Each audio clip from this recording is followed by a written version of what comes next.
प्रिय बंधुओं, आज देश अपना 75वां गणतंत्र दिवस अमृत महोत्सव के रूप में प्रारंभ करने जा रहा है। इस बार का गणतंत्र दिवस इसलिए भी महत्वपूर्ण व ऐतिहासिक हो जाता है कि इसका शुभारंभ आज़ादी के महानायक सुभाष चंद्र बोस की 125वीं जयंती से प्रारंभ हो रहा है। इसे भारत सरकार का सराहनीय कदम ही कहा जाएगा कि उन्हें गणतंत्र दिवस का अहम पार्ट मानते हुए राष्ट्रीय पर्व से जोड़ा गया है। इससे गणतंत्र दिवस की गरिमा, स्वतंत्रता संग्राम सेनानियों का सम्मान व देश का गौरव बढ़ा है। देश के प्रधानमंत्री श्री नरेंद्र भाई मोदी की इस घोषणा का मैं हृदय से सम्मान करता हूं, साधुवाद देता हूं। प्रिय बंधुओं, देश के लिए जिए, कुछ देश के लिए जिए, कुछ मरने को तैयार रहें, कुछ देश पर बलिदान होते रहे, तब देश बनता है, तब देश चलता है, तब देश बढ़ता है। आज़ादी लक्ष्य था, संकल्प था, हौसला था, जिनका कदम हर कदम विश्वास था, गुलामी की जंजीरों को तोड़ने और ब्रिटिश हुकूमत को उखाड़ फेंकने को बेताब था। वे सुभाष चंद्र बोस नायक नहीं, महानायक थे।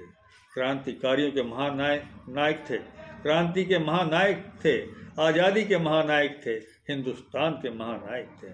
वे कहा करते थे, आज़ादी तो हमारा जन्म सिद्ध अधिकार है, आज़ादी मांगी नहीं जाती, आज़ादी छीनी जाती है। और इसलिए उन्होंने कहा कि तुम मुझे खून दो, मैं तुम्हें आज़ादी दूंगा। इसी आज़ादी के लिए वे जापान पहुंचे, जापान से सिंगापुर पहुंचे। सिंगापुर में उन्होंने आज़ाद हिंद फौज का गठन किया। इस फौज में 85,000 सैनिकों को शामिल किया।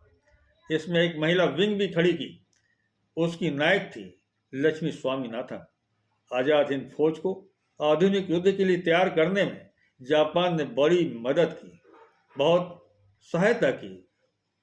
जापान की सेना और आज़ाद हिंद फौज एक संयोग था ये कि जापान की सेना और आज़ाद हिंद फौज ने संयुक्त रूप से 23 मार्च 1942 को अंडमान निकोबार द्वीप समूह पर अपना कब्जा किया और उन्हें 25 अक्टूबर 1943 को अंग्रेजी हुकूमत के खिलाफ युद्ध की घोषणा की।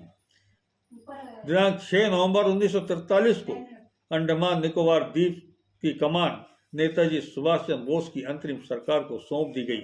आखिरकार 30 दिसंबर 1943 का वह शुभ दिन भी आ गया जब नेताजी सुभाष चंद्र बोस ने सबसे पहले स्वतंत्र भारत का अहम हिस्सा अंडमान निकोबार द्वीप समूह में यूनियन बैंक को उखाड़ फेंका और भारत का राष्ट्रीय ध्वज को फहरा दिया।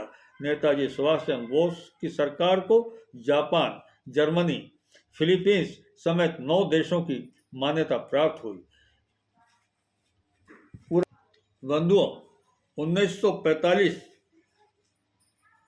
में नेताजी सुभाष चंद्र बोस की जयंती को जन्मदिन सप्ताह के रूप में मनाया गया। 7 दिन के विभिन्न कार्यक्रम तय किए गए। 29 जनवरी समारोह का अंतिम दिन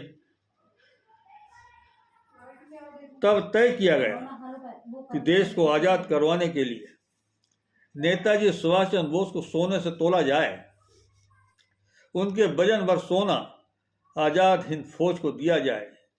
देश विदेश से खासकर महिलाओं ने अपने अपने जेवर नेताजी को देश को आज़ाद देखने व सरकार चलाने के लिए दान में दिए। समर्पित सोने का कुल वजन 80 किलो बताया जाता है। मैं समझता हूँ यह सौभाग्य व सम्मान हिंदुस्तान के इतिहास में किसी और नेता को नहीं मिला होगा। हिंदुस्तान का जन समर्थन उनके साथ था। आज़ाद हिंद फौज का गठन, अपना बैंक, अपनी मुद्रा, अपना डाक टिकट और अन्य देशों में दूतावास के साथ 9 देशों का समर्थन, अंडमान निकोबार द्वीप समूह से यूनियन जैक को उतार फेंकना, तिरंगा फहरा देना, इम्फाल और कोहिमा के मोर्चे पर ब्रिटिश सेना को कई बार हराना और ब्रिटिशर्स को यह बताना कि भारतवासी अपनी सरकार खुद चलाने में पूरी तरह सक्षम हैं, अंग्रेजी हुकूमत को पसीना छुड़ाने के लिए पर्याप्त था। यह अंग्रेजी हुकूमत को पसीना छुड़ाने के लिए पर्याप्त था। अंग्रेजी सेना में फ्रंट लाइन में भारतीय फौज हुआ करती थी।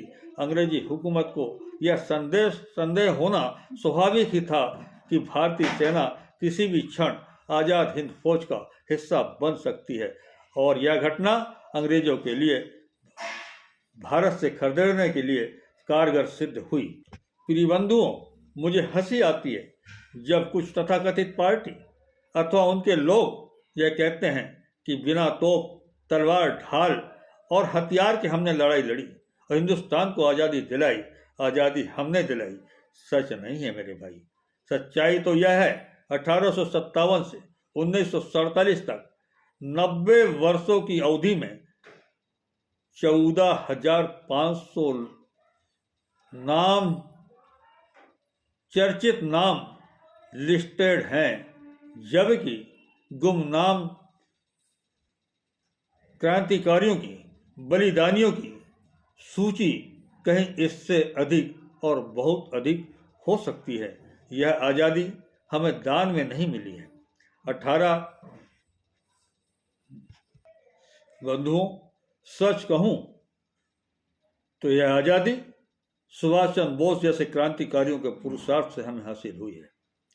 18 अगस्त 1945 को उनका जापानी विमान जापान अधिकृत फोर्मोसा में, जो वर्तमान में ताइवान के नाम से जाना जाता है, वहां दुर्घटनाग्रस्त हो गया। तरह तरह की चर्चाएं हैं। दिनांक 9 जनवरी 1953 को टोक्यो से खजाना से भरा बैग आया, जिसे नेहरू ने जांचा, उसे अपने पास सुरक्षित रखवा लिया। यह प्लेन क्रैश की आखिरी निशानी थी। पंडित नेहरू ने ना तो इसे कहीं दर्ज करवाया और ना ही इस डिप्लोमेटिक बैग में क्या क्या था कहीं इसका जिक्र किया, और ना ही अलग अलग जांच आयोगों ने ऐसा किया। उनकी मौत आज भी अनसुलझा रहस्य बना हुआ है। नेताजी सुभाष चंद्र बोस की 125वीं जयंती पर शत शत नमन, वंदन, अभिनंदन। जय हिंद, जय भारत, वंदे मातरम।